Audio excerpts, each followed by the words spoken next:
home, took care of the kids, did all kinds of nice, wonderful things. Went back to work when Harlan was 7 because I was, this is interesting, I was tired of being just known as Herb Lewis's wife and Harlan Lewis's mother, and so I went to work, and then I was Ron Munn's hygienist, so that worked quite. And I worked 1 or 2 days a week while the kids were younger. And then in 1979 we moved to Trotwood. We moved from Trotwood to Randolph Township on Elrue, 7473 Elrue Drive, which was out North Main Street. Yeah, now I'm out of your time frame. And we moved there 2 weeks before Harlan's bar mitzvah, and we stayed. Were you still in synagogue in town? Still Beth Abraham. Okay. Beth Abraham the whole time. When it was time for Valerie's bat mitzvah, she wanted to know why she couldn't do what her brothers did, and which was read from the Torah and have her bat mitzvah, her own aliyah and her bat mitzvah on Saturday morning. And they were in Friday night in those days? They were they were on Saturday morning with their father doing the aliyah, even though the conservative movement had allowed it to happen. Beth Abraham didn't. And so at one point we went and talked to Rabbi Bloom at Temple Israel, but eventually Herb and I and some friends worked to have a change come to Beth Abraham, and she did have her bat mitzvah on a Saturday morning. They had an egalitarian service upstairs and traditional service downstairs, and we had wonderful friends that had the knowledge to read from the Torah and put together a service. And so she had her bat mitzvah where she had her own aliyah, everything that her brothers did. That was, the beginning. Well, it wasn't the beginning of our feminism, but it pushed it along. Yeah. So where did we leave off? Where am I her now? bat mitzvah. Okay. And you had just moved to Elrue. Elrue. And we stayed. We stayed in Elrue till I moved from there in 2001. So we had a fine life. The kids were pretty good. No huge dramas. No trouble. No huge drama. Little dramas, no huge ones. Typical teenagers growing up in the 80s, 90s. I have no complaints. So we went on family vacations to the West Coast and the East Coast, and spent time in Florida. And Herb and I went to Switzerland in 1974. We belonged to this travel club, and I came home one day and he says, "Do you want to go to Switzerland?" I said, "I've never been to New York or Chicago. How can I go to Switzerland?" "Well, you can go to Switzerland for $189 a person, hotel and airfare and everything." So off we went to Switzerland. In 1986, we went to Israel, Herb and I.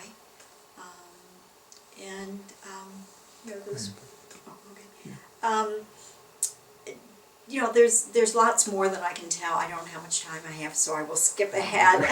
Hours, did you say? In 1992,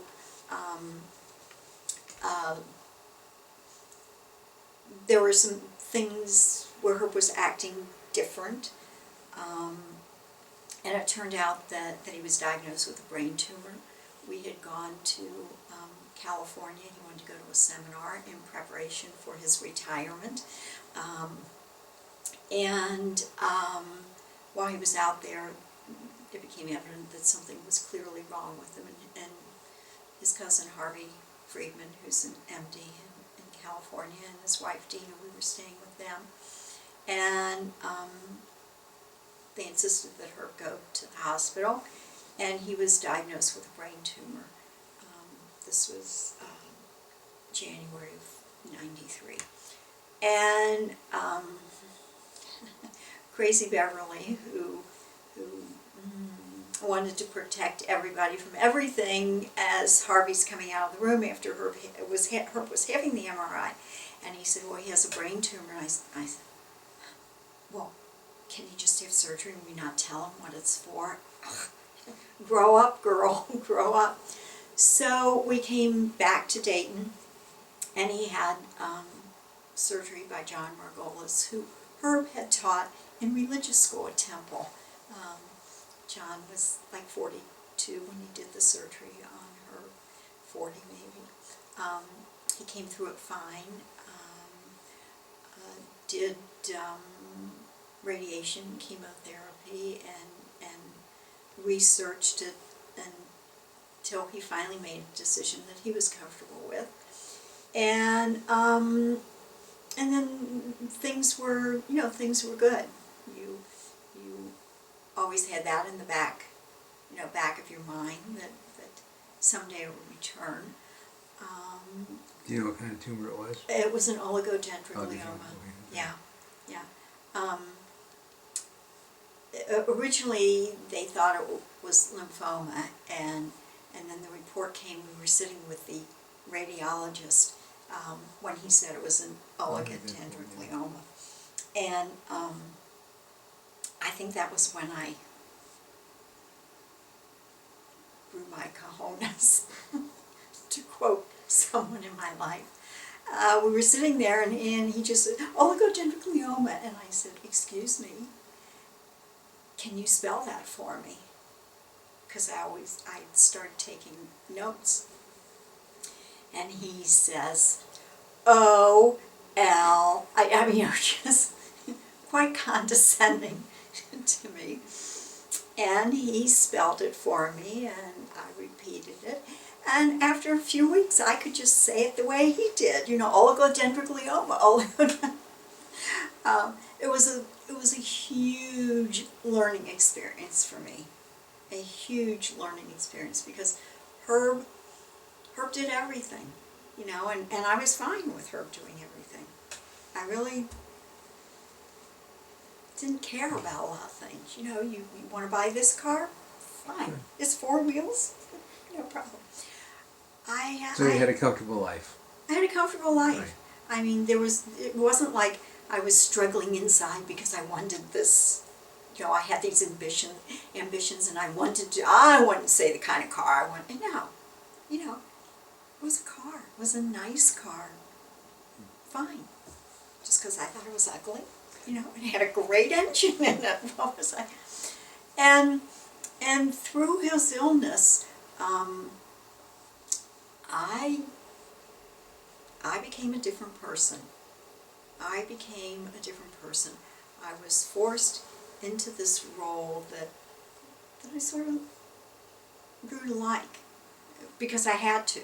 I mean, he sometimes didn't have the energy or the wherewithal to act as an advocate that he needed through his illness.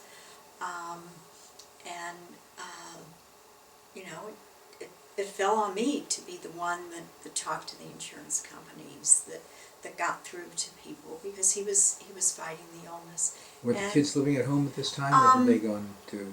Valerie was a senior in high school.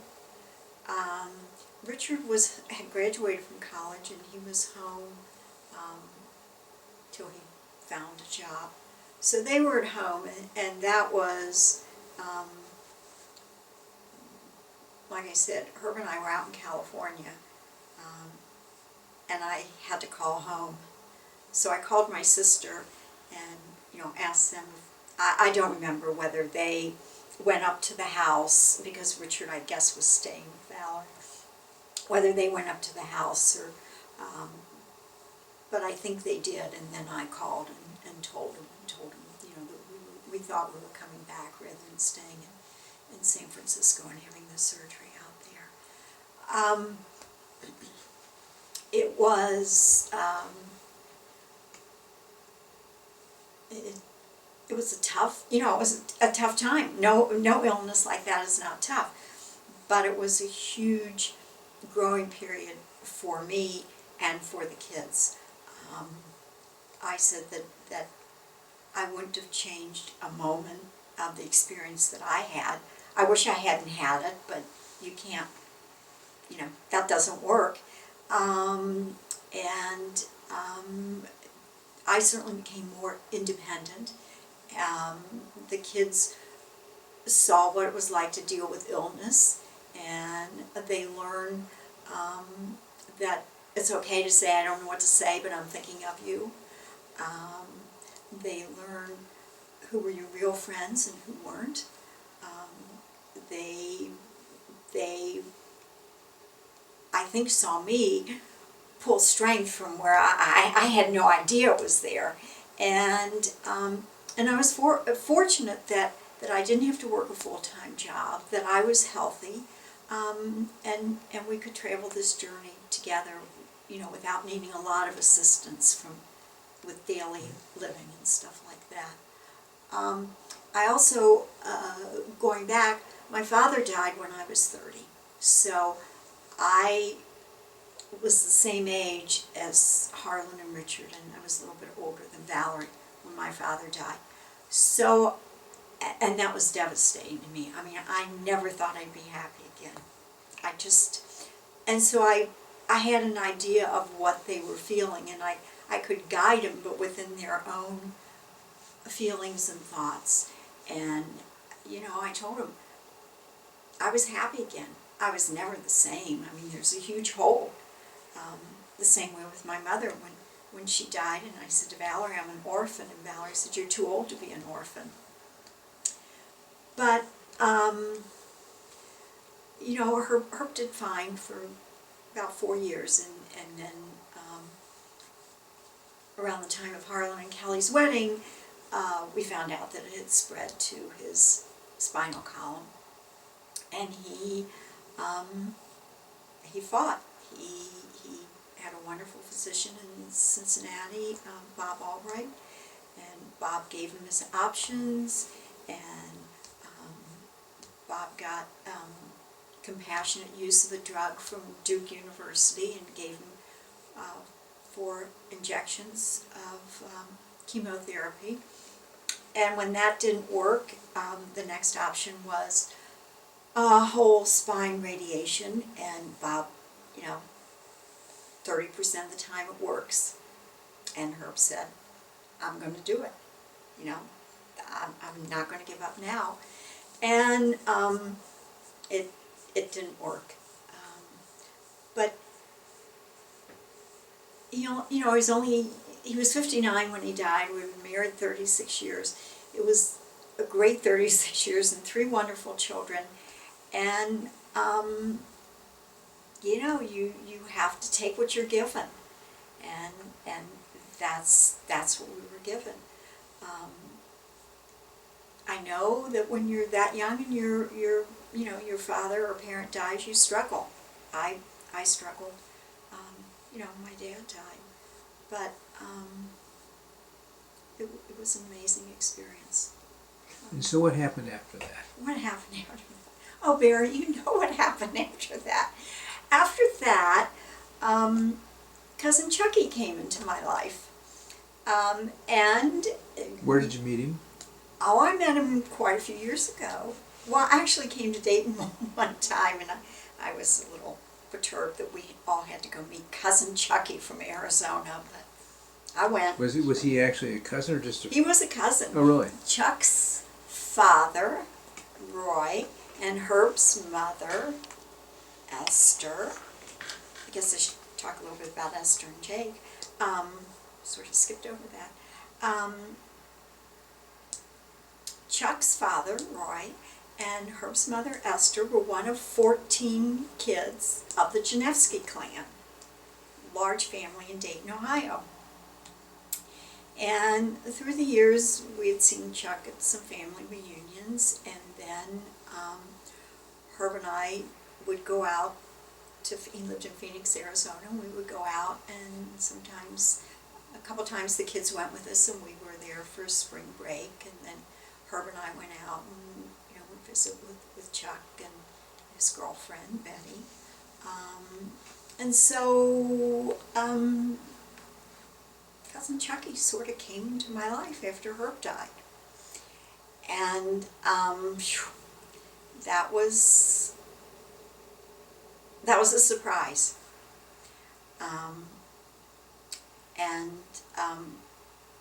Happened rather quickly, but I knew him, and as one of my kids said, well, you could do worse than Chuck. Another one said, I'm glad at least you didn't meet him in a bar or on the internet. And the third one said, are you going back in that family again? My mother-in-law was a tough lady. She was a very tough lady.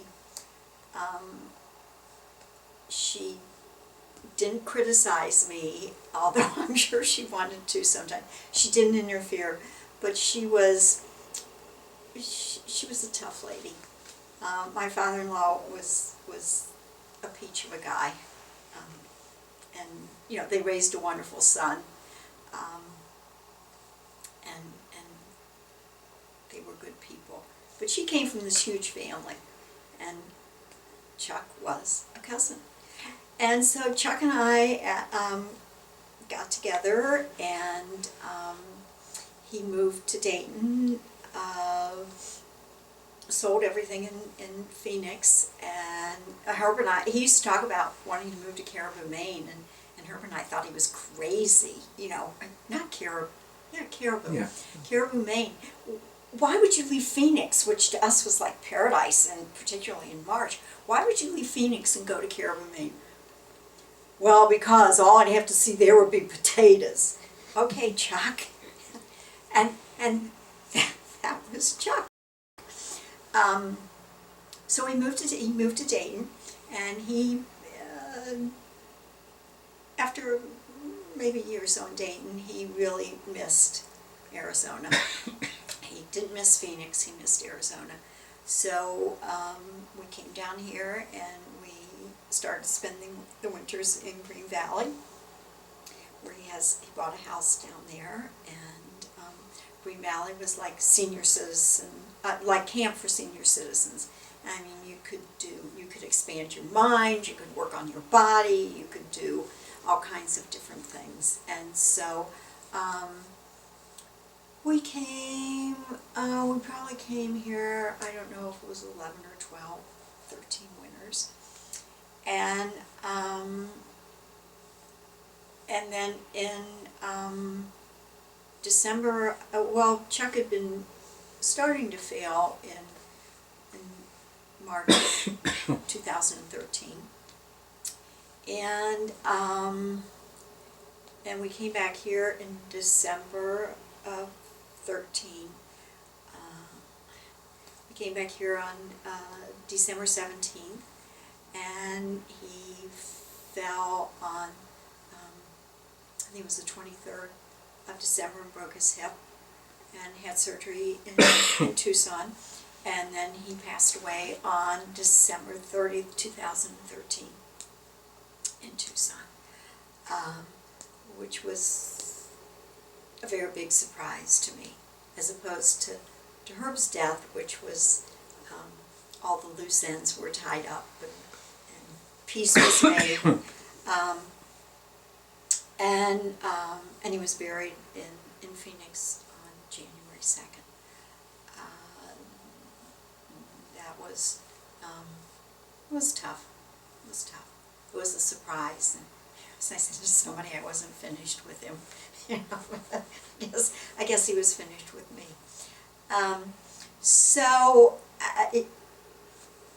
Herb and Chuck were a little bit alike, not a lot.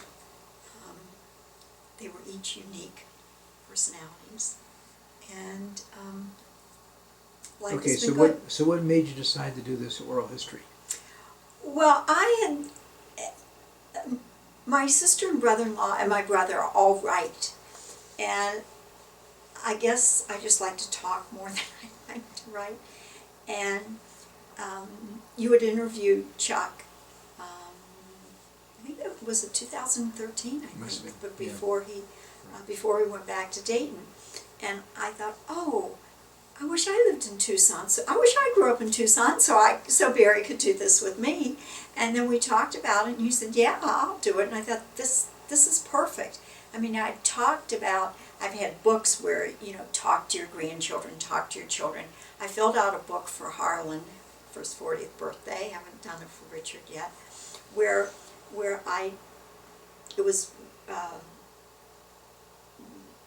what's your Jewish grandparents, something. Well, Herb wasn't there to do it, so I had to fill in both parts, and I thought, this would just be, and I wish I had a video of my parents. I wish I had a video of my mother and father talking, or my mother talking and my father listening. They were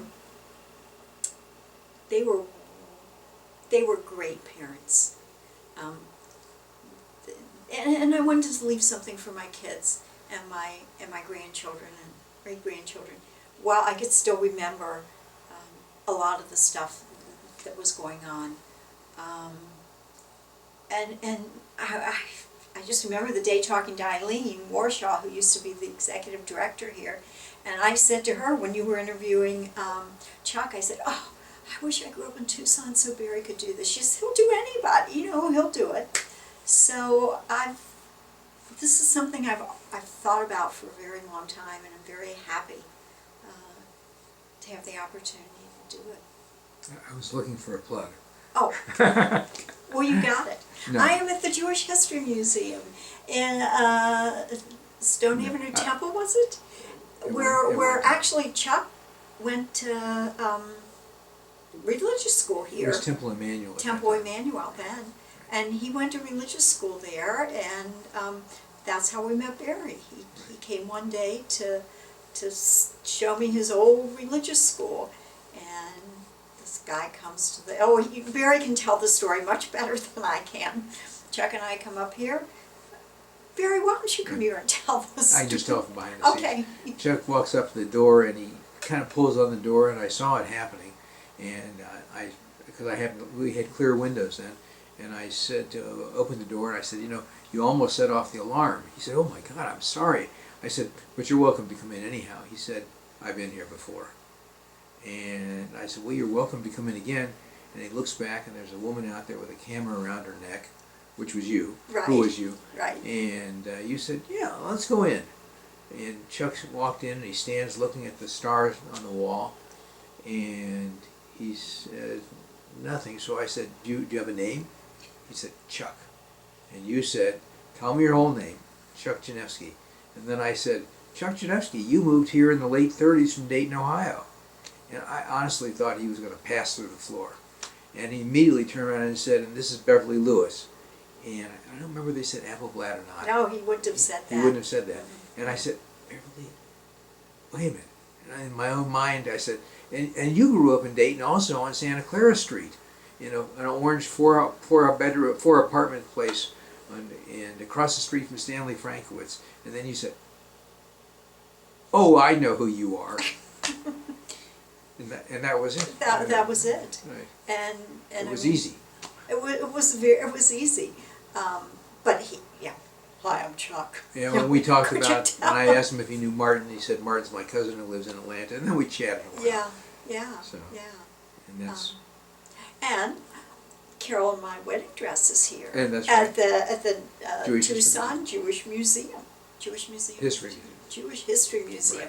Right. Carol and I donated our wedding dress. We wore the same wedding dress, and it's here on permanent loan. I think it's called in case somebody in the family wants to Request. wants to wear it. Yeah. And I've been here doing this for 10 years, on and off, doing a lot of stuff here for 10 years. And from my perspective, it's an opportunity to provide people with an opportunity they wouldn't get again. Oh, absolutely. In any way, shape, or form. Absolutely. Yeah. And, I could probably go on for 4 more hours, but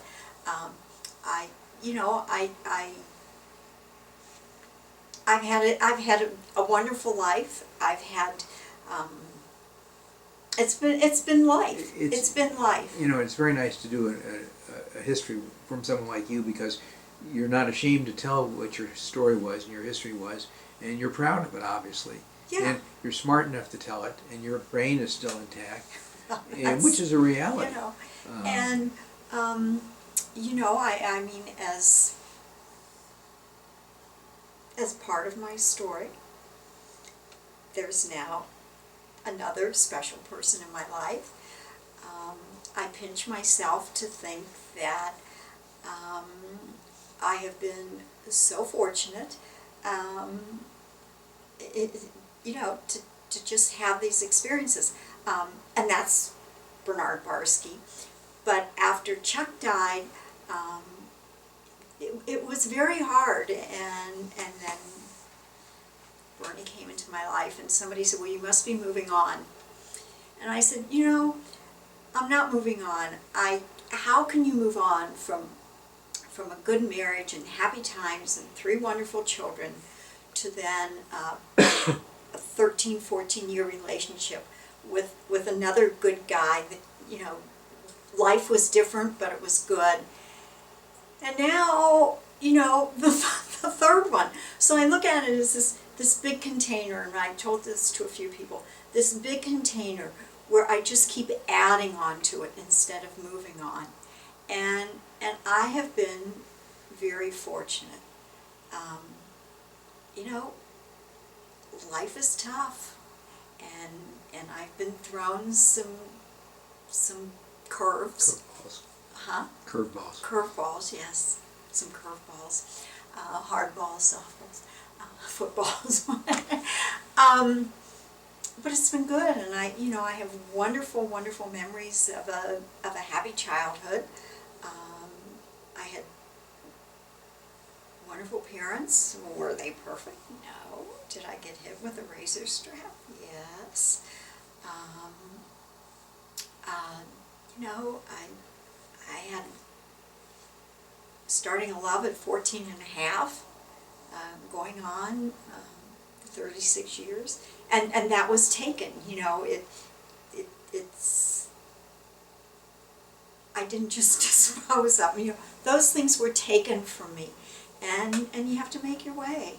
You know, you have to make your way, and I'm very thankful that I did this while I still, you know, can remember some of those things. You know, it was mainly good.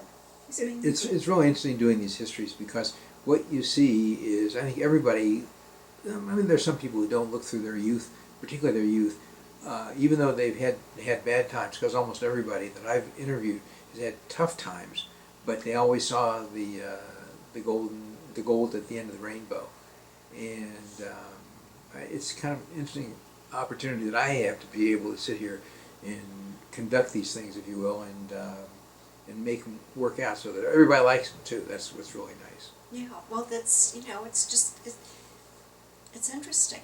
Yep. I mean, it's interesting, and I think when you look back, you know, when you're going through the sophomore year at Fairview High School, and you think, oh, this is, but when you look back and you think of the, you know, the good times are there.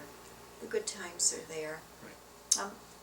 The bad are there, but I guess most people, I think, would focus on the good. They do. And I really appreciate you doing this. Thank you. You know, it It's means fun. a lot to me. It's fun. And it means a lot to me. And, you know, even if not everybody wants to see the video, because not everybody can, you know, would have that same feeling. I, like I said, would have loved to have a video of my mother and father and be able to, you know, I have a video of her speaking at the rehearsal dinner at Harlan and Kelly's wedding, and that is priceless to me. I'll pull it out, and sometimes I look at it with such a heavy heart that of what is, you know, what has been missed and what he's missed. And other times I'll look at it with such joy that, you know, it's good. It's good. So I thank you.